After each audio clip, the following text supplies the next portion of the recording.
And to be honest with you, this is going to be a difficult break for me for a couple of reasons. First, I'm going to share something with you that is just a gut feeling and something that has really been bothering me and is starting to come together in my head. It all could be BS, quite honestly. But I'm so tired of the experts and everybody telling me, oh, no, that could never happen, only to find that it does happen. I think everybody is looking at a box. They're looking at everything and saying, oh, yeah, well, no, you're thinking over here. Yeah. Everybody needs to get out of that box, and I know somebody in this audience is thinking out of the box. We are a country that is in real trouble. I've been talking about this perfect storm for a while, and I've been looking for that Archduke Ferdinand moment. That Archduke Ferdinand was the guy who was assassinated in some, I don't know, some country over in Europe that started World War I. And if I would have told you, back then, hey, we're going to go to war over Archduke Ferdinand being assassinated, everybody would have said you're crazy. Yes, maybe I am. I think the final straw that could break our camel's back could be the collapse of Mexico. And I want to explain some of the factors on why I say that. And nobody is putting this together.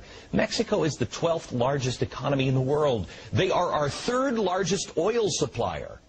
They are the 2nd largest trade partner with us.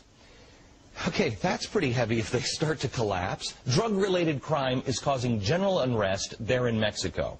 There were 438 reported kidnappings last year. Many are Americans, more likely unreported, and then there are beheadings, particularly those beheadings of police officers. They are starting to stir things up. You add to these factors the three-sided civil war that would happen if they would collapse. Please consider this, as insane as it may be, because only with information will we not panic, only with information will we know what to do and prepare for. If Mexico collapses, does anybody think that there would be a rush of people trying to get out of a new narco state that would rush our border where there is no fence? So you have the border fence people versus the non-border fence people in a heated debate, kind of like what we have been, where you're called a racist for just wanting a fence. But now it's much, much worse. You'd also have the Hispanic versus the whites. There are Americans that are blamed for buying drugs down in Mexico. And you know what, Mexico? You're right. Part of this is our fault. We're buying drugs, and you're living in the godforsaken conditions that those drug lords are creating because we can't stop doing coke. We're not stopping the flow of guns into their country. That's what they're saying. And the Mexican versus the American front, the refugees that would flow into the country that might have the mindset that this is American land. Have you heard that before? I'm sorry, Mexican land. Have you heard that before, that they're going to reclaim California? They're going to reclaim Texas? That is just the seeds of discontent. If things would shake apart, are we the people that really can fight that? Are we the people that can be peaceful? Are we the Americans that can stand arm in arm and welcome people onto our boat, but not panic or allow panic to spread to sink our lifeboat? There are too many things going on in Mexico that nobody is paying attention to, and we're going to, because I just have this gut feeling that this could be the final lightning bolt in the perfect storm.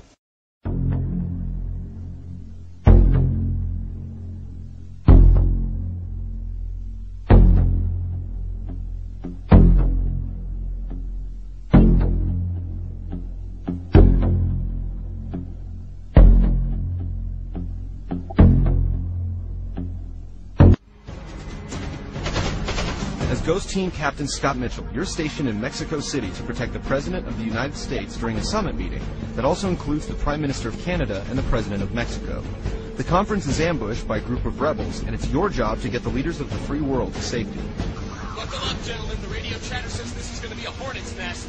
The story is completely fictional, but the political situation, equipment, and strategies your team of soldiers put into action are very realistic. The technology at your fingertips is currently being developed by the military for real-world use 4 years from now. So while you may not get into the game's politics, you'll definitely appreciate the opportunity to use equipment that Special Forces can't even get their hands on yet.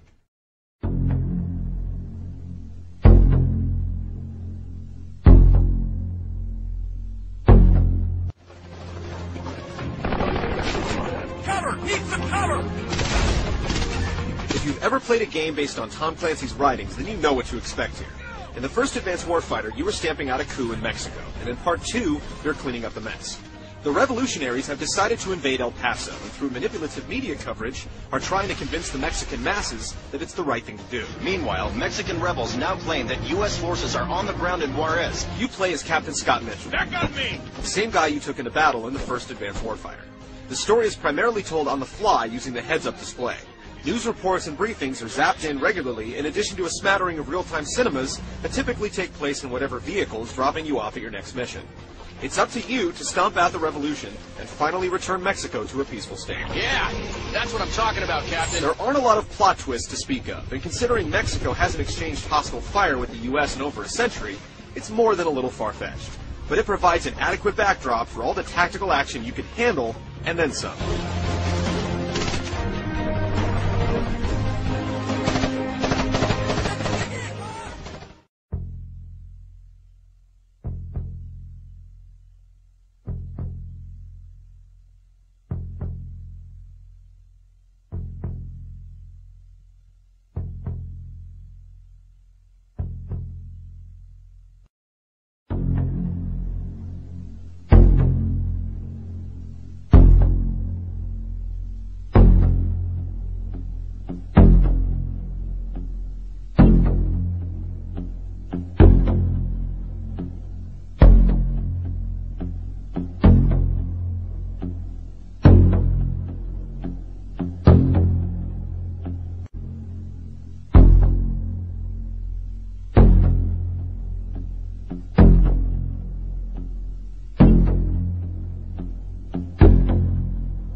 Trivia question of the day. What country did outgoing CIA Director Michael Hayden, and I love him, list right after Iran as the top threat to the United States? Believe it or not, Robert McCoy just emailed us the right answer. The answer is Mexico, a country attached to ours, Mexico. They're saying it's on the verge of meltdown. That's great.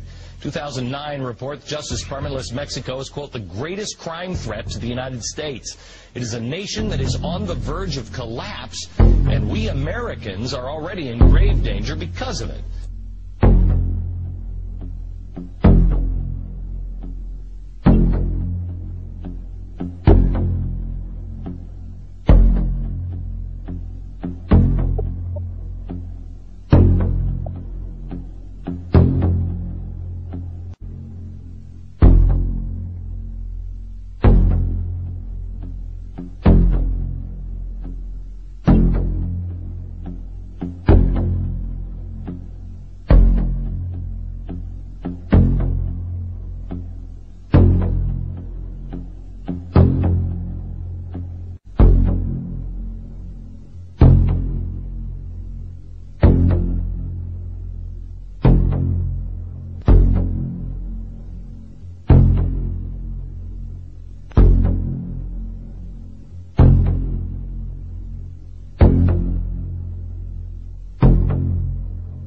This is setting us up for real trouble. And the border, I have a feeling, is going to be one of the flashpoints. Michael Scheuer, he is the author of Marching Towards Hell. Hello, Michael. How are you, sir? I'm fine, Glenn. How are you, sir? Very good. Michael, you and I go back a long time, and you and I don't agree on everything, but I believe that you're a man of integrity and honesty.